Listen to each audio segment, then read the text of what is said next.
Quando a gente fala numa personalidade narcisista, a gente está falando de uma pessoa que tem uma disfuncionalidade na sua autopercepção. É uma pessoa que se percebe extremamente grandiosa, uma pessoa que se percebe merecedora de tudo, que acha que todas as pessoas ao seu redor não estão suficientemente qualificadas para estar com ele ou com ela. Então, assim, é uma autovisão muito negativa dos outros e de uma arrogância muito grande.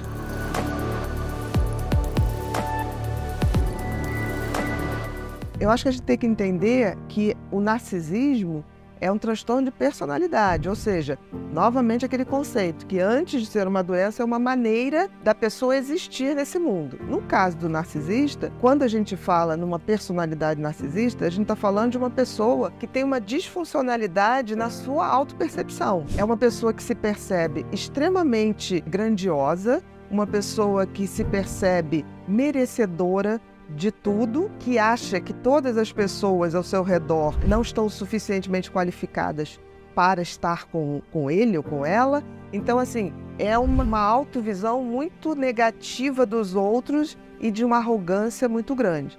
Se a gente for pensar bem, o narcisista, lembra aquela musiquinha que era quando Deus te imaginou, ele estava namorando. Essa música é mais ou menos, a gente lembra o narcisista, porque o narcisista acha que realmente Deus gastou um pouco mais de tempo e usou um pouco mais de material qualificado para construir aquela pessoa. Então são pessoas que se veem extremamente superiores aos outros e acabam tendo muito pouca empatia, porque o outro, seja na relação afetiva, seja na relação profissional, seja na relação familiar, o outro está ali para idolatrá-lo, para servi-lo e para reconhecer o quanto ele é bom.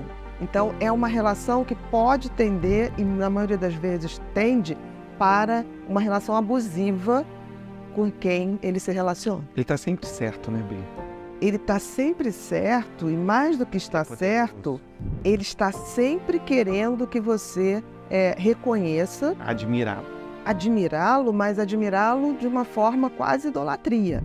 Então, um narcisista grave, a gente pode dizer que ele tem ali um pouco de... Ele tem um pé na psicopatia, no sentido da ausência de empatia pelo outro, no sentido de usar o outro para se tornar cada vez mais grandioso. Então, são pessoas que têm, muitas vezes, um caráter bem duvidoso, no sentido de se relacionar com os outros. Esse sentimento de merecimento que eles têm? É porque, para eles são uma obra-prima. É quase como se tivesse assim, como se a gente for ver as obras-primas do Leonardo da Vinci, do Miguel Ângelo, eles se acham que realmente foram criados por um artista muito mais poderoso.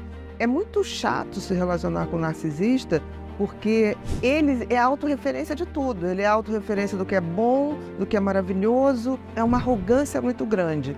Falta uma humildade básica, porque assim, todos nós, né, nós somos do gênero humano. Então, assim, isso já equipara a gente, de uma certa maneira, com todos os outros seres humanos. E para o narcisista isso não existe, ele realmente é um privilegiado e que requer que todos os outros reconheçam isso e que paguem por isso, né? No sentido, o narcisista, ele não acha nada demais você pagar coisas para ele. Ele acha até que isso é obrigação sua, para tê-lo ao seu lado. Então é assim, olha o quanto eu sou interessante, o quanto eu sou bonito, o quanto eu sou... riqueza, e para eu estar perto de você, você nada mais precisa estar mais do que justo de você pagar essa conta. Pague por isso, entendeu? Então assim, não há uma troca. Se relacionar com o narcisista, se relacionar com o vazio.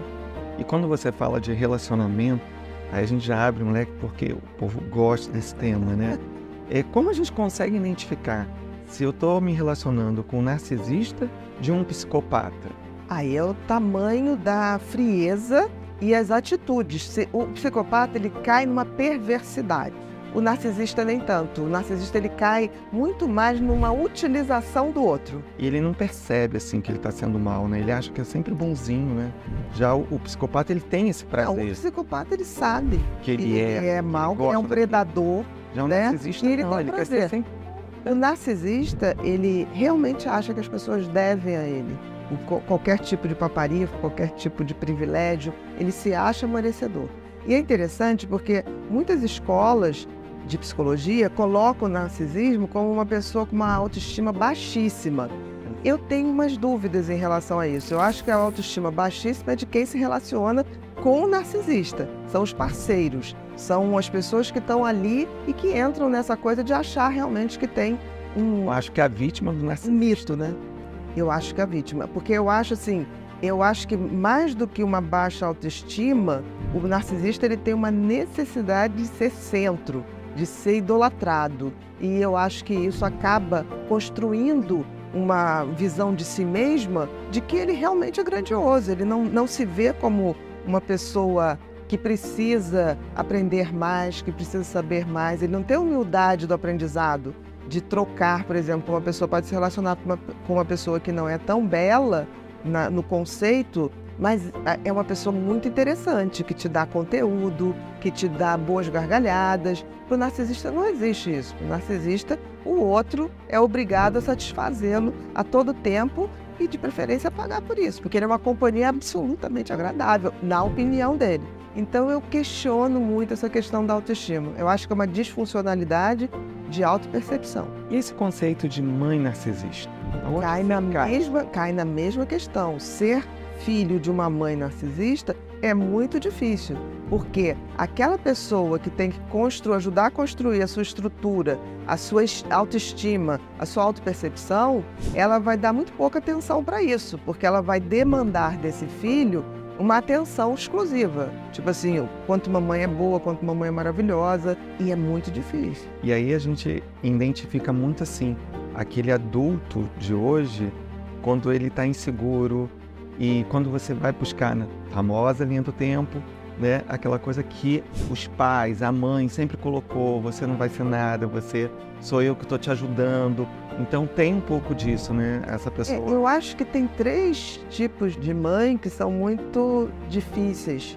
Isso não quer dizer que elas não amem, mas amam de uma forma que é muito difícil na formação da identidade do filho. Eu acho que uma mãe narcisista dá ao filho uma insegurança muito grande, porque assim, toda a referência de bem-sucedido está nessa mãe que se autoproclama sabedora de tudo, que não tem humildade de aprender, até com seu filho, porque nós aprendemos com as crianças, né? Então, assim, é muito difícil porque esse filho ou essa filha, eles se criam sempre com a coisa da crítica, porque eles têm dificuldade de entender se aquela mãe era narcisista ou não, eles não têm como saber. Como uma mãe psicopata, né? Uma mãe perversa, fica muito difícil para o filho evoluir e entender que tem uma mãe perversa, porque em princípio mãe é Nossa Senhora. Então todo mundo quer e faz o projeto de sua mãe ou idealiza sua mãe como uma coisa boa, associa uma coisa boa. E uma outra mãe também muito difícil é a mãe borderline. Por quê? Pelo excesso de emoção. Então, pelo excesso de carência, ela muitas vezes se utiliza. Ela é como se o filho tivesse que preencher todo o seu vazio emocional. Então, ser filho de uma dessas 3 personalidades é muito difícil. Elas amam, mas a forma de amar vem com a disfuncionalidade das personalidades. Então, podemos ir fechando pensando na ausência da empatia. Se a gente conseguir identificar aquela pessoa que não consegue se colocar no lugar do outro. Porque se ele é o centro do mundo, se ele é o centro do que há de melhor, o outro, necessariamente, ele está abaixo. E uma coisa que chama muita atenção nos narcisistas é a inveja. Um grande invejoso é um tipo de narcisista. Ele não tolera que o outro tenha algo melhor que ele ou que se destaque de uma forma. Então eu diria que para começar a pensar numa personalidade narcisista, essa questão dessa arrogância, né, de uma pessoa que não tem humildade do aprendizado, não tem humildade de saber que a gente aprende até com um pescador, né, com uma pessoa muito humilde ou desprovida de qualquer algo que o favoreça, e também a questão de ser uma pessoa muito incomodada com o sucesso dos outros. Ele sempre se acha invejado, mas ele não percebe o quanto ele é invejoso. Exatamente.